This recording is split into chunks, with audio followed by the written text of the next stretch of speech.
नमस्कार दोस्तों, स्वागत आप सभी का एक बार फिर से। देखिए दोस्तों, आज आपका टेस्ट है वैसे भी इडली का एकीकरण, ठीक है। और इडली के एकीकरण के मैंने 2 वीडियो बनाकर वो पूरा का पूरा जो इडली का एकीकरण है वो मैंने आपको समझाने का पूरा प्रयास किया है। उसके अंदर कुछ भी मिस नहीं हुआ है, लेकिन थोड़ा ऊपर ऊपर से आज फिर मैं इसका एक वीडियो बना रहा हूँ ताकि आपको थोड़ा सा रिवाइज हो जाए। वो दोनों वीडियो यदि आपने नहीं देखे हैं तो डिस्क्रिप्शन में लिंक है, और प्लेलिस्ट के अंदर आप चेक करें, वर्ल्ड हिस्ट्री नाम से प्लेलिस्ट है। तो आरपीएससी फर्स्ट ग्रेड एग्ज़ाम के लिए जितने भी टॉपिक हैं वो सारे मैंने करवा रखे हैं। केवल विश्व युद्ध 2 बाकी हैं, प्रथम विश्व युद्ध, द्वितीय विश्व युद्ध, और थोड़ा बहुत और बाकी है जो सभ्यताओं के हैं। तो 3-4 वीडियो और बनेंगे। तो विश्व इतिहास के सारे वीडियो मैंने करवा रखे हैं। किसी भी तरह की का ऑनलाइन कोर्स लेने की आपको आवश्यकता नहीं है, सारा मैटर मैं आपको यहाँ उपलब्ध करवा रहा हूँ। बस ज़रूरत है आपका यहाँ पर लगातार बने रहने की।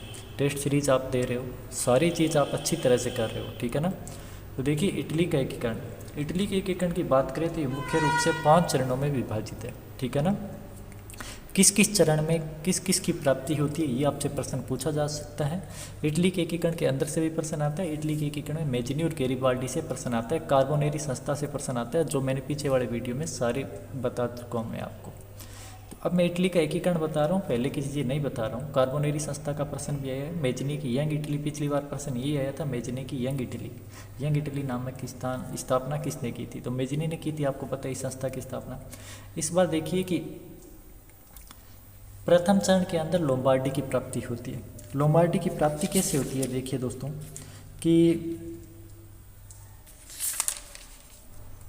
जो आपका फ्रांस है, ठीक है ना, इस तरह से इटली था, यहाँ ऑस्ट्रिया था और यहाँ फ्रांस था, ठीक है ना। अब देखिए कि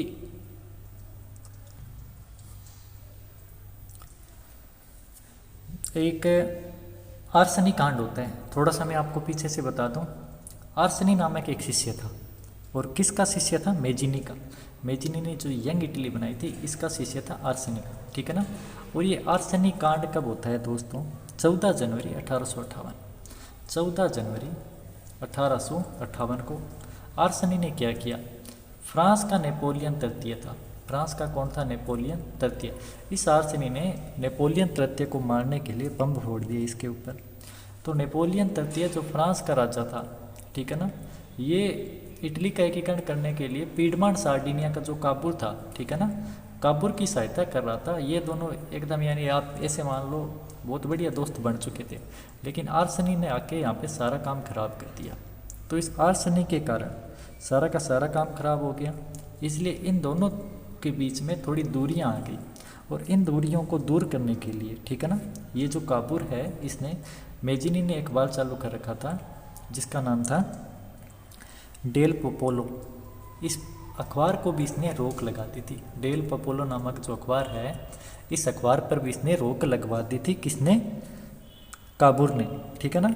अब देखिए, आपको मैं बताऊं, कुछ पत्र वगैरह लिखे, सब कुछ सेट हुआ मामला। इसके बाद में, ठीक है ना, फ्रांस और सार्डिनिया के बीच में, यानी कि काबुल और नेपोलियन तृतीय के बीच में, फ्रांस और सार्डिनिया के बीच में एक समझौता होता है। ये समझौता हुआ था 21 जुलाई 1858 को। ये समझौता कब हुआ था दोस्तों, 21 जुलाई 1858 को। और ये जो समझौता होता है दोस्तों, वो फ्लोम्बियर्स नामक समझौता होता है, फ्लोम्बियर्स नामक स्थान पर होता है, फ्लोम्बियर समझौता इसको कहते हैं। अब इस फ्लोम्बियर समझौते में कुछ शर्तें थी, देखिए दोस्तों क्या क्या शर्त थी। एक तो ये शर्त थी इसकी, फ्रांस और सार्डिनिया के बीच समझौता हुआ फ्लोम्बियर्स नामक स्थान पर, कि नेपोलियन तृतीय जो फ्रांस का राजा था, इसने ये कहा कि यदि सार्डिनिया और ऑस्ट्रिया का युद्ध होता है तो वो 2 लाख सैनिक सहायता सार्डिनिया को देगा, ठीक है।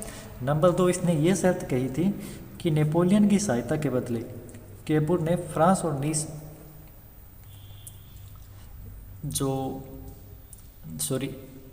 काबुल था, काबुल ने ये कहा था, अब आप ये जो 2 लाख सहायता देंगे, इसलिए मैं 2 क्षेत्र, एक तो नीस और एक सेवोई, ये 2 क्षेत्र फ्रांस को दूंगा। यानी कि काबुल ने इसको देने का वादा किया था, और इसने इसको 2 लाख सैनिक देने का वादा किया था, ठीक है ना। तो ये मुख्य रूप से 2 शर्तें थी, और वैसे छोटी छोटी बहुत शर्त है।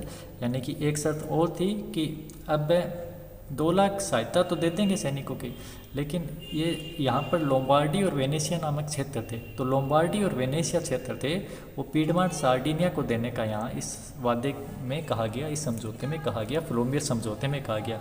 तो मुख्य रूप से 3 चीज़ें आपको ध्यान रखनी है।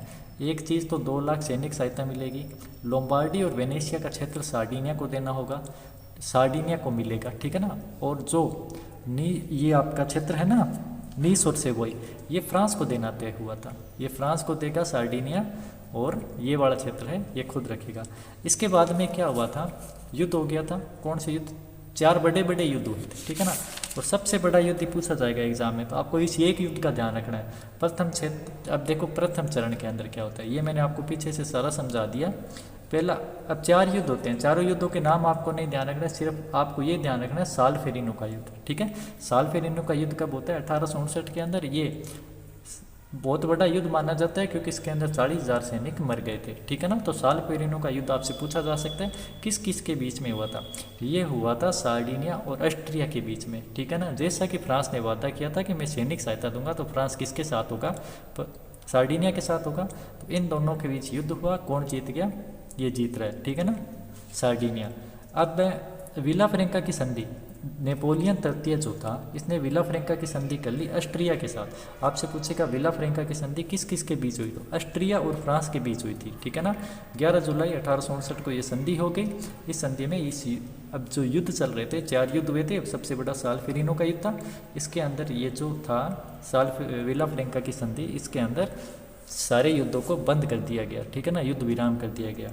और ज्यूरिक की संधि हुई थी इसके बाद। ज्यूरिक की संधि के तहत, जो ज्यूरिक की संधि थी, इन दोनों के बीच में तो संधि हो गई थी, फ्रांस और ऑस्ट्रिया के बीच के अंदर ज्यूरिक की संधि थी, वो सार्डिनिया द्वारा, ठीक है ना, इस संधि को मान्यता दी गई थी ज्यूरिक की संधि के तहत। ये आप ध्यान रखोगे, बाकी आप किताब में पढ़ोगे ध्यान लग जाएगा आपको।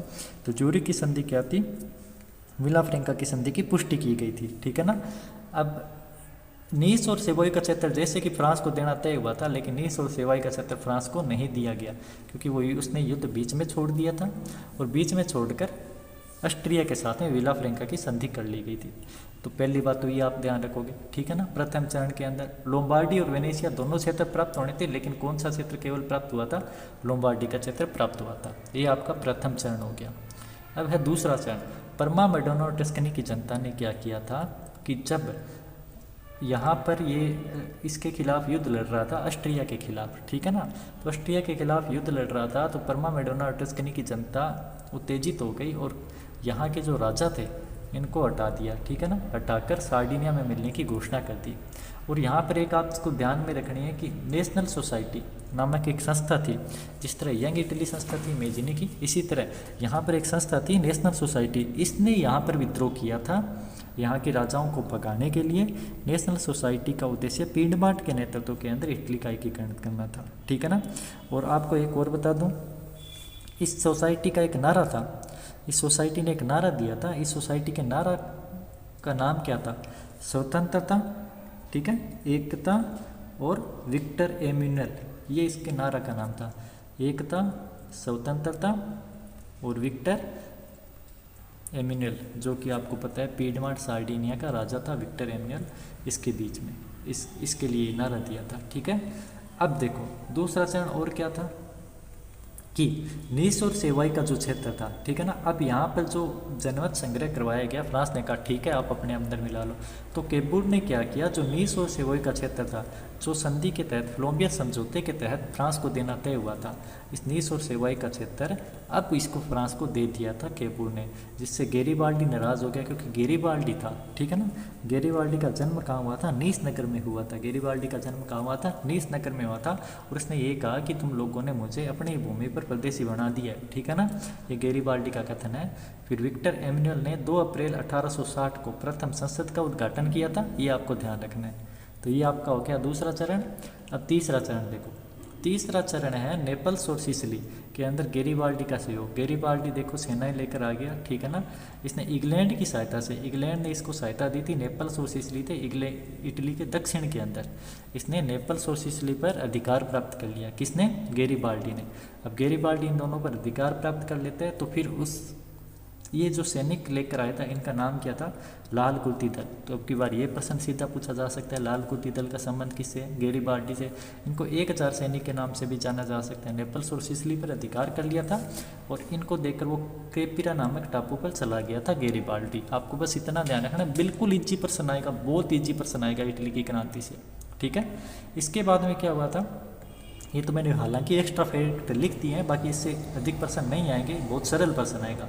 18 फरवरी 1861 को संसद इमैनुअल द्वितीय इटली का राजा और 1 मार्च को पीडमांट सार्डिनिया का नाम बदलकर इटली रख दिया था, ठीक है। अब चौथा चरण देखो, चौथे चरण में क्या हुआ था? सेडोवा का युद्ध हुआ था 1866 के अंदर। सेडोवा का युद्ध किस किस के बीच में होता है? पर्सा, ठीक है, पर्सा और ऑस्ट्रिया के बीच। तो पर्सा और ऑस्ट्रिया के बीच जब युद्ध होता है, सेडोवा का युद्ध, तो जो आपका पीडमांट सार्डिनिया था, ठीक है ना, पीडमांट सार्डिनिया ने ऑस्ट्रिया पर यहाँ आक्रमण कर दिया था और आक्रमण करके ये क्षेत्र अपना लिया था, वेनेशिया का क्षेत्र। और पर्सा को युद्ध में जीत मिली और ये वेनेशिया का क्षेत्र पीडमांट सार्डिनिया को मिल गया 1866 के तहत। और एक युद्ध हुआ था सेडोन का युद्ध, ठीक है, ये भी किस किस के बीच हुआ था? पर्सा और फ्रांस के बीच में।